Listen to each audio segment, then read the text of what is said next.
Hey folks, we're going to try something a little bit different here this evening at Rubitracks. We're going to try and fit these Rubitracks Lake 121-inch version of our snow system on this 2024 Polaris Ranger 1500 6-passenger UTV. Until now, I've not spent a whole lot of time and energy thinking about solutions for these machines because they simply weren't big enough or powerful enough, and it wasn't a market I was interested in because it's absolutely completely saturated with some quality stuff and lots of garbage. And in order to produce a product that competes with that, we'd have to kind of venture into the garbage side of things, and I didn't want to do that.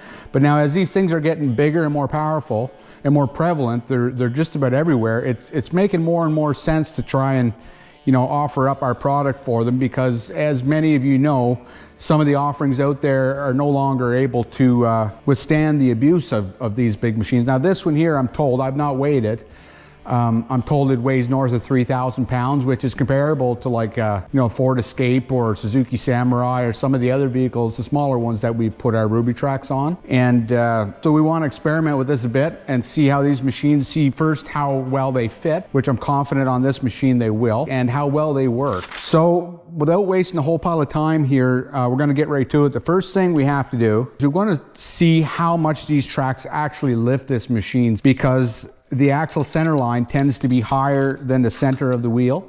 So they'll generally lift the vehicle up by that difference. And they'll also give the vehicle somewhat of a gear reduction because of the smaller sprocket relative to the diameter of the tire. So what they do is they give this machine two advantages. They give it more ground clearance and they give it more power, more torque by reducing the ratio. So we're going to measure this and see just what kind of height we gain, and we're just going to pick any point on the UTV because it all goes up the same, right? So we're going to pick the top of the light bar just because it's easy. And right now we've got 38 inches. So we're 38 inches, we've got to remember that. And when we get these tracks on, we're going to measure again and see just how much we went up. So first things first, I guess, we're going to pick this thing up, pull the wheels off, put our adapters on, and let's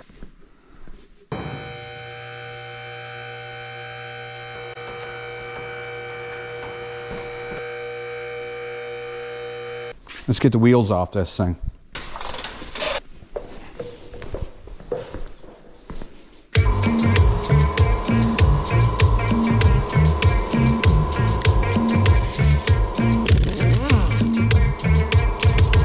Papi, si te gusto, ven y dime para apagar las velas.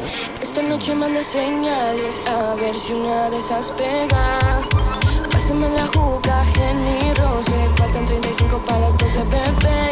Ese moreno está que quema. Yo quiero ser su mujer. Pasa una noche aquí, bebé. Después no vas a querer irte. Esto solo es una noche, baby. No te vayas a ilusionar. Yo sí te lo doy, pero no hagas drama. No quiero ser su mamá.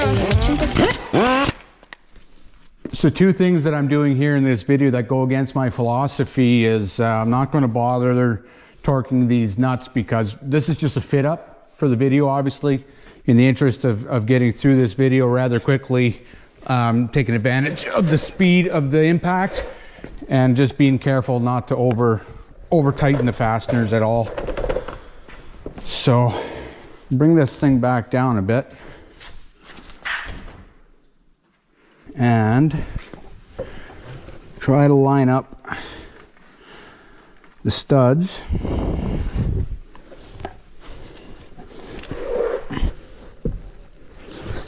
up a little bit.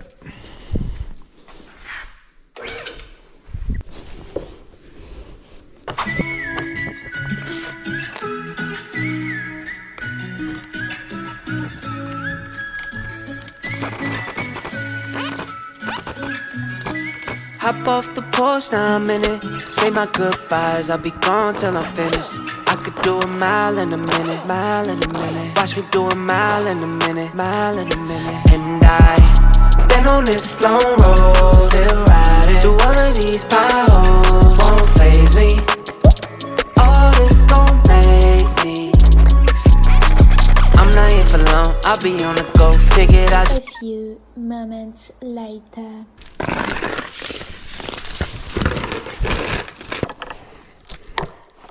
In the front, it's pretty simple, same as the vehicles. We've got our bracket. The only thing, we've got a little spacer in there because the lower part of the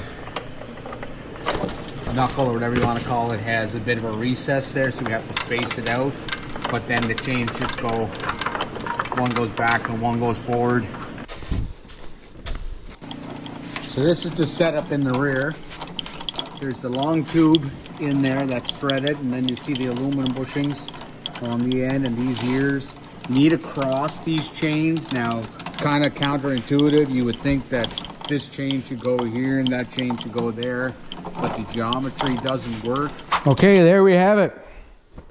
Polaris 1500 Ranger Extreme Duty on Rubitracks Lake 121 inch. I believe this particular machine could run the cross country with no modifications. An offset cross country in the front would be ideal. That would be, you know, the same amount of track sticking out the back with an extra bogey wheel essentially out the front. 7 more inches out the front would make the nose a little lighter. That'd be the perfect setup for this. Let's see how much lift we gain. So what were we before? We're 38 inches. Right now, we're measuring 45 inches to the top of the light bar. So 45 less 38 is 7 inches. So we gained 7 inches of lift. The entire machine came up. There's no tweaking of the, you know, struts, control arms, nothing done to the machine whatsoever. This is still a stock Polaris 1500. It just so happens to be 7 inches higher now. So that's, you know, that's ideal for snow. And that's another feature I want to talk about that's unique about these side-by-sides that I never really paid much attention to, and that is the flat belly. Like, this thing is smooth as a baby's arse underneath, which is exactly what you want on snow, right?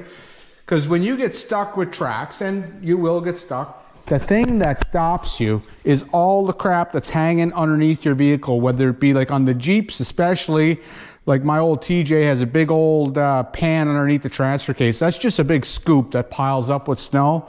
The axles, this thing, like, let's take a look at it from this angle. Like, there's nothing hanging down. Like, this thing should be virtually unstoppable in the snow. I don't know what it would take to stop it, but it's a beast. Like, look at it. I mean, that machine is so big it makes those tracks look small, doesn't it? Like, look at that. That is mean. Let's see how wide it is, because that's another common question that I get for guys that want to trailer their rigs. We're looking at 79¼ inches in the front. That's from outside to outside. Let's see if it's the same in the back.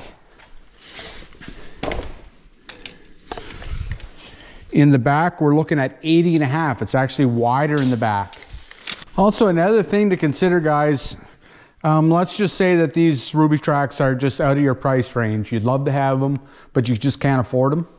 They're showing up more and more often now on Marketplace, and we'll happily sell you a set of adapters with whatever bolt pattern you need to bolt them onto whatever UTV you have.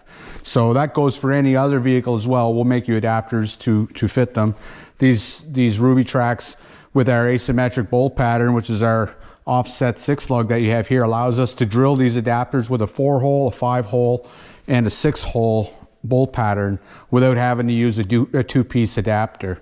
So that's an option for you if you're on a budget. So obviously what you guys are waiting for is you'd like to see this thing perform in the snow, and unfortunately I can't show you that right now because we don't have any snow.